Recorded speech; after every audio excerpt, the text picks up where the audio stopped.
اور لوگوں، یہ قرآن تمام جہانوں کے لیے نصیحت ہے، بس جو میرے عذاب کی دھمکی سے ڈرے اس کو قرآن کے ذریعے نصیحت کرتے رہو۔ اور ہم نے قرآن کو سمجھنے کے لیے آسان کر دیا ہے، تو کوئی ہے کہ سوچے سمجھے؟ یہ قرآن تو نصیحت ہے، سو جو چاہے اپنے پروردگار تک پہنچنے کا راستہ اختیار کر لے۔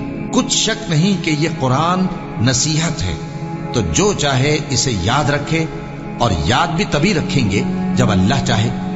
وہی اس لائق ہے کہ اس سے ڈرا جائے، اور وہی معاف کرنے والا۔ اور پیغمبر کہیں گے کہ اے پروردگار، میری قوم نے اس قرآن کو چھوڑ رکھا تھا۔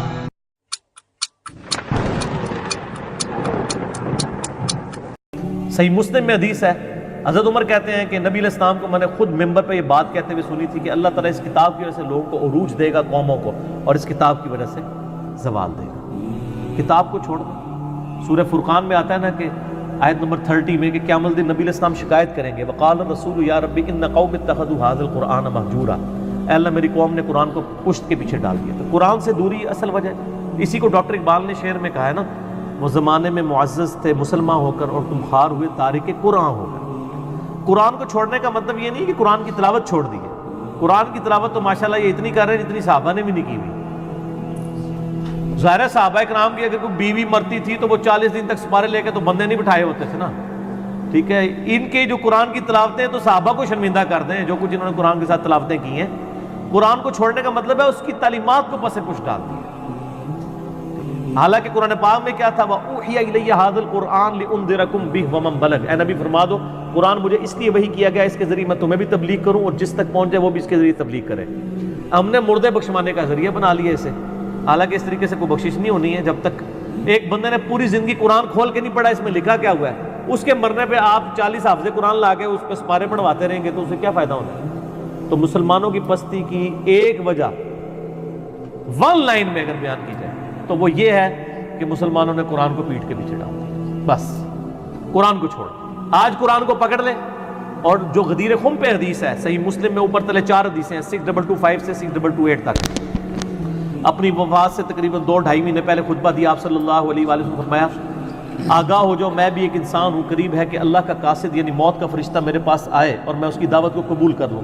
میں اپنے بعد تم میں 2 چیزیں چھوڑ کے جا رہا ہوں بھاری، ان میں سے پہلی چیز اللہ کی کتاب ہے، اس میں ہدایت ہے، اس میں نور ہے، یہ اللہ کی رسی ہے، جو اس کو پکڑے گا ہدایت پہ ہوگا، جو چھوڑ دے گا گمراہ ہو جائے گا۔ تو یہ آپ علیہ السلام خود فرما رہے ہیں اللہ کی رسی، وَاعْتَصِمُوا بِحَبْلِ اللَّهِ جَمِيعًا وَلَا تَفَرَّقُوا۔ اور دوسری چیز میرے اہل بیت ہیں، ان کے معاملے میں تمہیں اللہ کا خوف دلاتا ہوں کہ ان کے ساتھ حسن سلوک کرنا۔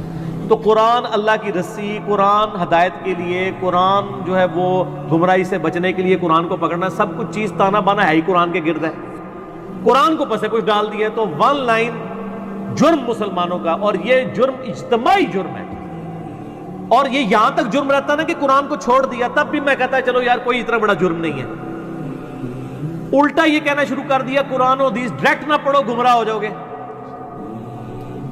سر کوئی یہودی آپ کو آ کے ممبر پہ کہنا قرآن و حدیث ڈائریکٹ نہ پڑھو گمراہ ہو جاؤ گے، ہم کہیں گے اللہ کا دشمن ہے اس لیے ہمیں کہہ رہا ہے۔ لیکن مسلمان نما، یہودی نما مسلمان ممبر پہ چڑھ کے آپ کو کہتا ہے قرآن ڈائریکٹ نہیں پڑھنا، اور پھر آپ کو اوٹ پٹانگ مثالیں دے گا، جی وہ دیکھیں جی وہ دوائی لینے کے لیے ڈاکٹر کے پاس جاتے ہیں۔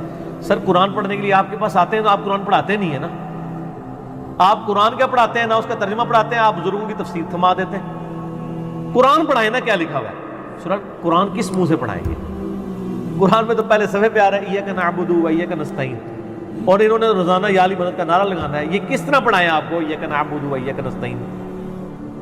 قرآن میں تو جگہ جگہ آتا ہے اطیعوا اللہ و اطیعوا الرسول، تو ظاہر ہے جو بار بار یہ پڑھے گا وہ تو بار بار یہ کہے گا نا کہ آپ مجھے یہ نہ بتائیں کہ فلاں بزرگ فرماتے ہیں، فلاں مفتی صاحب کا فتویٰ ہے، مجھے بتائیں اللہ اور اس کا رسول کیا کہتا ہے، تو دماغ خراب ہو جائے گا۔ اچھا ہے سیاڑے جی، انہوں نے پتہ ہے کہ یہ کام خراب ہو جانا ہے، کر رہے ویسے ٹھیک ہو، تسی دنیاوی اعتبار سے بالکل ٹھیک کر رہے ہیں کہ قرآن حدیث پڑھنے سے بندہ ان کے مسلک پہ نہیں رہے گا، آپ مسلمان بن جائے گا، ان کے مسلک کا بندہ نہیں بنے گا، بندہ پتر بن جائے گا، علمی کتابی ہو جائے گا۔